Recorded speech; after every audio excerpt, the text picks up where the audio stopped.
Assalamualaikum warahmatullahi wabarakatuh.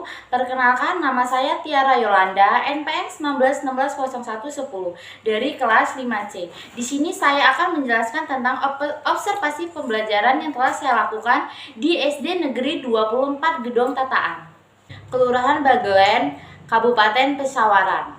Saya mahasiswi STKIP PGRI Bandar Lampung, program studi pendidikan guru sekolah dasar. Di sini saya akan menyajikan tentang hasil observasi yang saya lakukan di SDN 24 Gedong Tataan. Yang pertama, deskripsi kurikulum dan perangkat pembelajaran yang digunakan guru.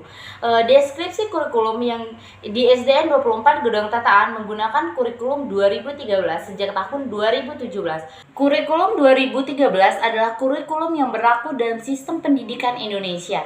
Kurikulum ini merupakan kurikulum tetap yang diterapkan oleh pemerintah untuk menggantikan kurikulum 2016 atau KTSP yang telah berlaku selama kurang lebih 6 tahun. Tujuan dari kurikulum 2013 adalah mempersiapkan manusia Indonesia agar memiliki kemampuan sebagai pribadi dan warga negara yang beriman, produktif, kreatif, inovatif, dan efektif, serta mampu berkontribusi pada kehidupan bermasyarakat, berbangsa, dan bernegara.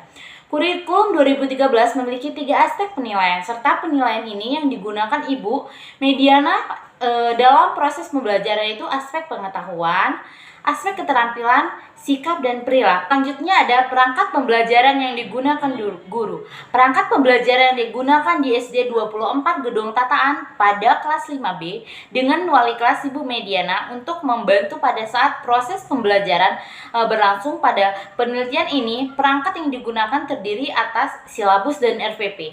Perangkat pembelajaran adalah alat untuk atau perlengkapan untuk melaksanakan proses yang memungkinkan pendidik dan peserta didik melakukan kegiatan pembelajaran. Perangkat pembelajaran menjadi pegangan bagi guru dalam melaksanakan pembelajaran baik di kelas maupun di luar kelas. Selanjutnya ada deskripsi tentang strategi yang digunakan guru. Strategi pembelajaran yang digunakan oleh Ibu Mediani pada saat proses pembelajaran berlangsung seperti ceramah, diskusi, tanya jawab. Tetapi yang sering digunakan Ibu Mediana dalam proses pembelajaran yaitu strategi berdiskusi lalu tanya jawab.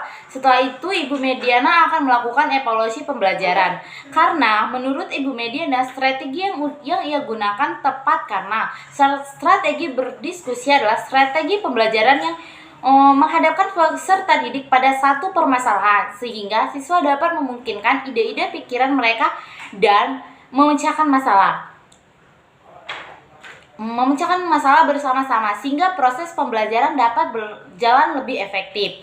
Setelah itu, menurut Ibu Mediana, metode tanya jawab bisa memungkinkan membuat siswa tertantang dan dapat memperdalam materi pembelajaran yang dilakukan dan mengacu agar siswa dapat berbicara tanpa batasan dan dapat mengutarakan jawaban mereka tanpa rasa takut salah saat proses tanya jawab. Ibu Mediana juga tidak pernah memutuskan jawaban yang mengatakan salah tetapi meluruskan jawaban tersebut. Lalu setelah itu Ibu Mediana melakukan evaluasi dari proses pembelajaran yang berlangsung agar menambah pemahaman lagi terhadap siswa tentang proses pembelajaran yang telah mereka lakukan. Yang selanjutnya ada deskripsi pemanfaatan iptek dalam pembelajaran. Di SD Negeri 24 Gedong Tataan ini tidak ada penggunaan sarana iptek dalam proses pembelajaran dikarenakan tidak adanya ketersediaan sarana dan prasarana untuk menunjang pemanfaatan iptek di sekolah ini. Tetapi meskipun begitu, tidak adanya ketersediaan iptek untuk mendukung proses jalannya pembelajaran agar lebih efektif.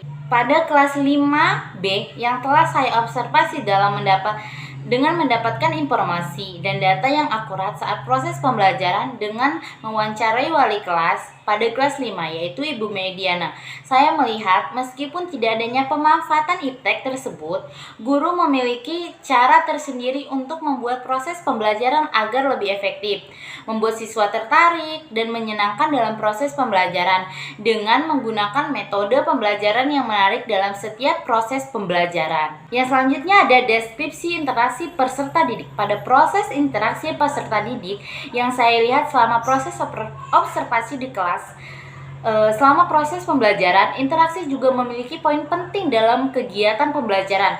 Tak hanya siswa yang mendapatkan manfaat, namun guru juga memperoleh umpan balik apakah materi dapat diterima. Siswa tenang mendengarkan penjelasan dari guru, dan peserta didik mengikuti semua aturan dari guru yang membaca dan memahami pembelajaran. Setelah itu memberikan tugas pada peserta didik untuk dikerjakan. Lalu setelah peserta didik menjalankan, maka guru dan peserta didik memecahkan masalah yang dimana siswa tidak memahami dari pembelajaran, sehingga guru menjelaskan. Siswa pun tenang memperhatikan guru. Siswa-siswa kelas 5B ini sangat aktif, sangat ceria dan bersemangat. Guru pun bersemangat, ceria, selalu memberikan senyuman saat ia menjelaskan, sehingga siswa mudah menangkap apa yang disampaikan guru. Ketika pembawaan guru sangat menyenangkan. Kondisi di kelas ini ada beberapa siswa laki-laki yang sering berlari-lari ataupun berisik saat proses pembelajaran, sehingga teman-teman yang lain terganggu. Akan hal ini, guru berusaha menenangkan ataupun memarahi agar mereka tidak berisik saat proses pembelajaran berlangsung. Kondisi di kelas ini yang saya lihat sangat menjaga kebersihan kelas, dan terdapat beberapa bunga di depan kelas serta rak sepatu sehingga kebersihan kelas pun terjaga. Selanjutnya ada pengelolaan kegiatan ekstrakurikuler dan kokurikuler. Kegiatan ekstrakurikuler di SDN 24 Gedong Tataan ini sebelum terjadinya pandemi masih rutin melaksanakan berbagai kegiatan seperti kegiatan Rabana yang jadwalnya dilakukan seminggu 2 kali, dan jadwal kegiatan pramuka yang dilaksanakan pada setiap hari Sabtu. Tetapi setelah pandemi COVID-19 ini, kegiatan dihentikan dikarenakan pembelajaran dilaksanakan secara online, dan siswa pun tidak diberi masuk dalam mengikuti kegiatan demi memutusnya penyebaran COVID-19. Dan pada saat sekolah ini sudah mulai aktif masuk, tetapi kegiatan ekstrakurikuler belum aktif dilaksanakan kembali. Yang selanjutnya ada kegiatan kokurikuler. Kegiatan kurikuler yang dilakukan di sekolah ini cukup aktif, di mana selalu melakukan beberapa kunjungan tempat, misalnya museum dan pembelajaran di luar kelas ataupun lingkungan sekolah, sehingga membuat siswa senang dan tidak terlalu bosan dalam pembelajaran, apalagi belajar sambil jalan-jalan dan bermain. Tetapi dikarenakan adanya pandemi COVID-19 ini, kegiatan ditiadakan.